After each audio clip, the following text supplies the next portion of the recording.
नमस्कार प्रेक्षकांनो, या मालिकेच्या आजच्या जबरदस्त भागामध्ये आपलं स्वागत आहे.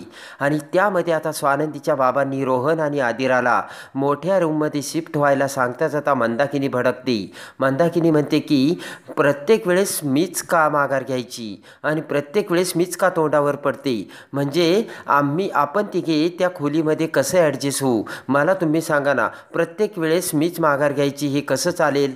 तर तेवढ्यात आता स्वानंदीचे बाबा म्हणतात, हे बघ रोहन, आता आमच्या गरजासुद्धा कमी झाल्या आहे आणि आमचं सामानसुद्धा कमी झालं आहे. तेव्हा तू एक काम कर, आदिरा आणि तुम्ही त्या रूममध्ये जा, आम्ही त्या रूममध्ये एकदम व्यवस्थितरित्या राहू शकतो. मंदाकिनी म्हणते की हे असं कुठपर्यंत चालायचं आणि माझ्यावरचा राग तुम्ही आता कुठपर्यंत काढत बसणार आहात?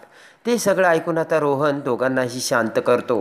रोहन म्हणतो, हे बघा तुम्ही भांडू नका, मला तुमची काळजी कळते आणि आम्ही दोघेच आहोत. आम्ही आमचं सामान छोट्या रूममध्ये शिफ्ट करून अगदी व्यवस्थितरित्या सॉफिस्टिकेटेडमध्ये राहू शकतो.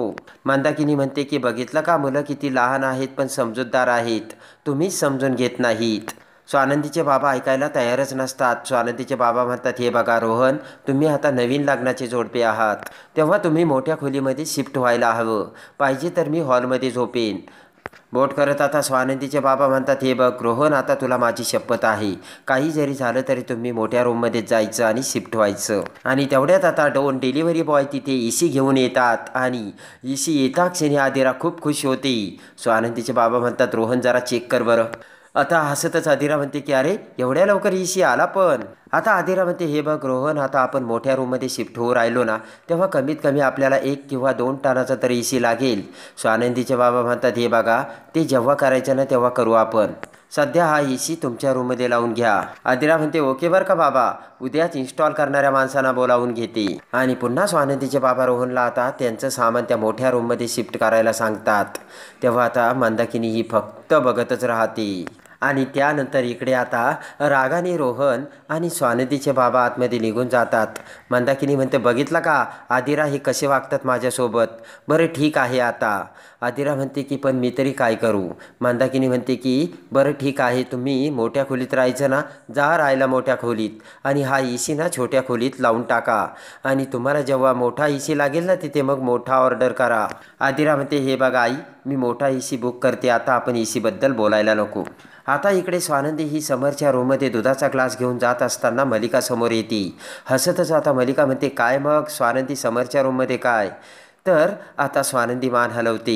दुधाचा ग्लास बघत मलिका म्हणते, काय अगं, यामध्ये जायफळ नाही घातलं ना? घाबरत स्वानंदी म्हणते, नाही नाही अहो, मी फक्त दुधाचा ग्लास घेऊन चालले, ते निकिताताईंनीच बनवलंय.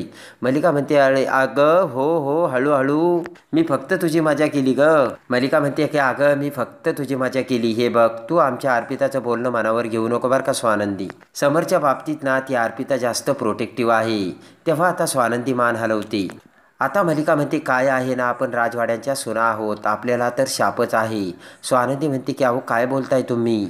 आता मलिका म्हणते की हे बघ, माझ्या पदरात लहानपणी 3 मुलं पडल्यानंतर माझा नवरा निघून गेला आणि हे बघ ना, आपल्या राजवाड्यांच्या घरी लग्नामध्ये अपशकुनच होतोय.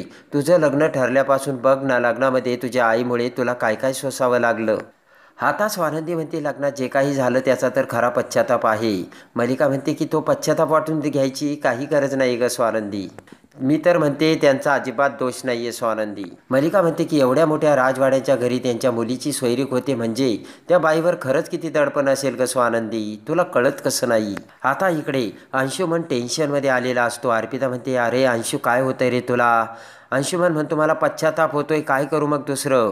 अर्पिता म्हणते, हे बघ अंशुमन, तुझ्यामुळे जी काही वेळ आली ना, मम्माने वेळ निभावून नेली म्हणून बरं झालं, नाही तर काय वेळ आलीस ती काय माहिती.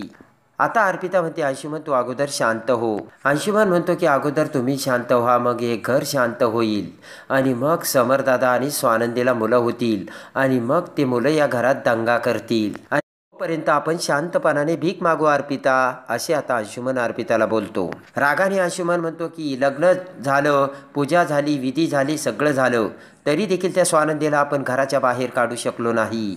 आता अंशुमन म्हणतो कधी काढणार आहोत आपण तिला घराबाहेर, आणि जर तिला आपण घराबाहेर काढलं नाही ना, ती आपल्याला घराबाहेर काढील अर्पिता. अर्पिता म्हणते अंशुमन काहीही विचार करू नकोस, असं काहीच होणार नाही आहे. अर्पिता म्हणते की मुळात समरदादा आणि स्वानंदीमध्ये एवढे वाद आहेत ना, मम्मा म्हणत होती ते दोघं एकमेकांचे तोंडही बघत नाही अंशुमन, त्यांच्यातलं अंतर कधीच कमी होणार नाही रे अंशुमन. अंशुमन म्हणतो तरीसुद्धा आपण हातावर हात धरूनच बसायचं का. इकडे आता रोहन बाबांकडे येत म्हणतो की बाबा मी काय म्हणतो, आपण आदिराला काही दिवस माहेरी, सुस्मिताला आता गावाकडे हवामान बदल व्हायला पाठवायचं का. बऱ्याच दिवसापासून त्या कुठेच गेल्या नाहीत, मी त्यांची काळजी म्हणून बोलतो. तर आता बाबा म्हणतात की बरोबर आहे तुझं रोहन. आता मल्लिका नाटक करत म्हणते हे बघ स्वानंदी, मागचं आता सगळं सुख विसरून जायचं आणि सुखाने संसार करायचा बरं का, डोक्यात आता कसलाही विचार आणायचा नाही. आता मल्लिका म्हणते की बघितलं का, आता अपशकून झाले, लग्न ठरलं, लग्न झालं, आणि तू एकदमच समजूतदार बायको आमच्या समरला मिळाली. समर अगोदर आमच्यावर चिडचिड करायचा, आता बघ तो तुझ्यावर चिडचिड करतोय. स्वानंदी तू किती चांगली आहेस आणि मला कळतच नाही या राजवाड्यांच्या घरात तुझं कसं निभावणार आहे.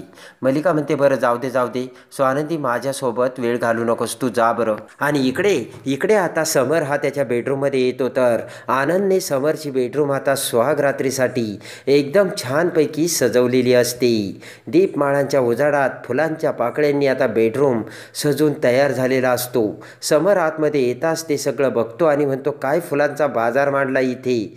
आणि तेवढ्यात स्वानंदी ही दुधाचा ग्लास घेऊन दरवाजात येते आणि दरवाजाला नॉक करत समरला म्हणते येऊ का आतमध्ये. समर आता स्वानंदीकडे बघतो. तेवढ्यात पाठीमागून निकिता तिथे येते आणि म्हणते काय गं स्वानंदी काय झालं. स्वानंदी म्हणते काही नाही. निकिता म्हणते मग जा ना गा आतमध्ये. तेव्हा स्वानंदी ही समरकडे बघते आणि समर आता निकिताला म्हणतो हे सगळं काय चाललंय. आणि स्वानंदी दुधाचा ग्लास घेऊन आतमध्ये जाते. तेव्हा आता समर निकिताला खुणावतो. तर निकिता म्हणते ठीक आहे. आता समर म्हणतो तू अशी ऐकणार नाही निकिता, मी आजीशीच बोलतो. आणि समर बाहेर जाऊ लागतो. तर पटकन निकिता आता दरवाजा बंद करून घेते. समर आता दरवाजावर थापा देऊ लागतो. निकिता म्हणते की आता दरवाजा उघडणार, पण कधी, उद्या सकाळी. तू काही जरी केलं तरी समर आता दरवाजा उघडणार नाही. आता समरला धक्काच बसतो. समर म्हणतो निकिता प्लीज तू असं करू नको, इथे मी खूप मोठ्या संकटात सापडलोय, प्लीज दरवाजा उघड. तर निकिता म्हणते दरवाजा उघडला जाणार नाही. आणि निकिता म्हणते गुड नाईट. आणि इकडे आता रोहन देखील त्याच्या बेडरूममध्ये येतो. तर रोहनची बेडरूम देखील फुग्यांनी आणि फुलांच्या पाकळ्यांनी सजवलेली असते. ते बघून आता रोहन आश्चर्यचकित होतो. आणि त्यानंतर आता इकडे आदिरा ही रूममध्ये येते. आदिराने सुद्धा दुधाचा ग्लास आणलेला असतो. रोहन आदिराकडे बघत आता बघता क्षणी प्रेमात पडतो आणि आदिराच्या जवळ येतो. आणि पटकन आता दुधाचा ग्लास बाजूला ठेवत रोहन आता आदिराला आपल्याकडे ओढतो. आता पटकन आता आदिरा रोहनपासून बाजूला होत पळू लागते. आणि आता दोघीही एकमेकांच्या पाठीमागे पळू लागतात, आरडाओरड करू लागतात. मंदाकिनी तिथून जाऊ लागते. आणि पटकन आता मंदाकिनी म्हणते की अरे बापरं काय चाललंय यांच्या दोघांचं, पण आत्ता नाही उद्या सकाळी बोलूयात. इकडे आता आदिरा आणि रोहन दोघेही एन्जॉयमेंट करू लागतात. आणि दोघेही आता आनंदाने उड्या मारत कॉटवर पडतात. तर आदिरा रोहन खूप खुश झालेले असतात. इकडे मात्र आता समर हा नाविलाजाने आतमध्ये येतो. स्वानंदी एका ठिकाणी उभी असते आणि आता मोगऱ्याच्या फुलांची दोघांनाही ॲलर्जी असते. तेव्हा आता स्वानंदी म्हणते की हे मोगऱ्याची फुले मलाही नाही आवडत. समर म्हणतो काय सांगता, मला सुद्धा याची ॲलर्जी आहे. बरं झालं आपल्या दोघांच्या गोष्टी तर मॅच झाल्या. आणि पटकन आता समर त्या बेडशीटवर फुलांच्या पाकळ्या आणि फुले ठेवलेल्या असतात. ते बेडशीट आता उचलून आता बाजूला झटकवतो. तेव्हा त्यातील गुलाबाच्या फुलांच्या पाकळ्या आणि ते सगळी फुले आता स्वानंदीच्या अंगावर पडतात. समर आता बाजूला जाऊ लागतो. स्वानंदी आता तिचे केस आणि अंग झटकते. स्वानंदी म्हणते की आपण आता जरा बोलूयात का. समर म्हणतो बोला ना. स्वानंदी म्हणते मला माहिती आहे आपण आपल्या भावंडांसाठी लग्न केलंय. समर म्हणतो थांबा, मला त्याविषयी काहीच बोलायचं नाही. स्वानंदी म्हणते की तुम्ही रागावू नका हो. तेव्हा समर म्हणतो मी रागावलं नाही आहे.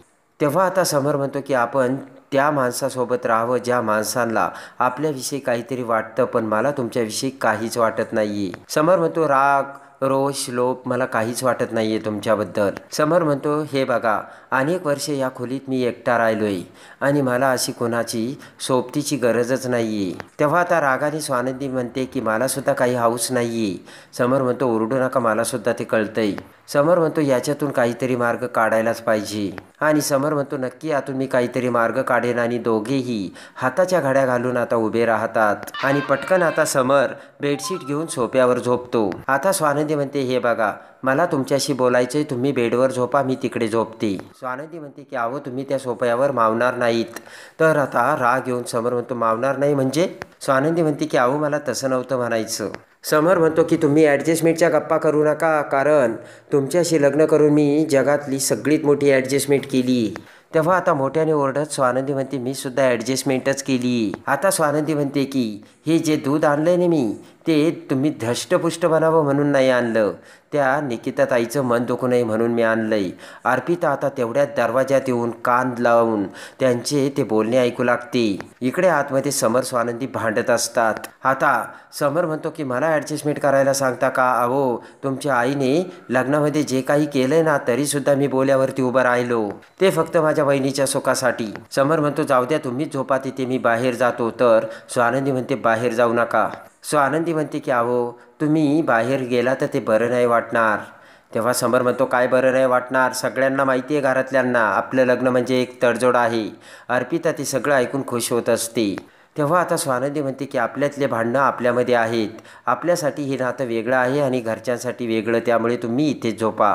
आणि लगेच आता बोट करत समर म्हणतो की मला मान्य आहे आणि दोघेही एकमेकांकडे बघू लागतात. आणि त्यानंतर आता दुसऱ्या दिवशी स्वानंदी ही आजीकडे येते. स्वानंदीला आता दुसऱ्या एका जॉबसाठी लेटर आलेलं असतं आणि लगेच आता स्वानंदी म्हणते की आजी मी ज्या वेळेस हॅपीनेस ट्रॅव्हलमध्ये होते ना त्यावेळेस एका ठिकाणी जॉबसाठी अप्लाय केला होता, तेव्हा त्यामधून आता इंटरव्ह्यूसाठी कॉल आला आहे, जाऊ का? तर आजी म्हणते समरला विचार. तेव्हा आता स्वानंदी समरकडे येते आणि स्वानंदी आता समरला हकीकत सांगते आणि म्हणते की मला दुसऱ्या इंटरव्ह्यूसाठी जायचं आहे. आणि लगेच आता समर म्हणतो की जा. आणि लगेच आता स्वानंदी समरकडे बघते आणि म्हणते की म्हणजे? तर समर म्हणतो की तसंही आपल्यात कुठे नवरा बायकोचं नातं आहे आणि समर हात जोडतो. तेव्हा आता स्वानंदी देवासमोर येते आणि म्हणते की देवा मी समर राजवाड्यांचा राग समजू शकते, पण अशी ही समर राजवाड्यांची धुसफूस किती दिवस चालणार आहे? तर आता समरचा स्वानंदीवरचा विश्वास कधी बसतो, कसा बसतो आणि केव्हा बसतो हे सगळं बघण्यासाठी आणि या मालिकेच्या डेली अपडेटसाठी बेल नोटिफिकेशनवर क्लिक करून आपल्या चॅनलला लाईक करा, सबस्क्राईब करा.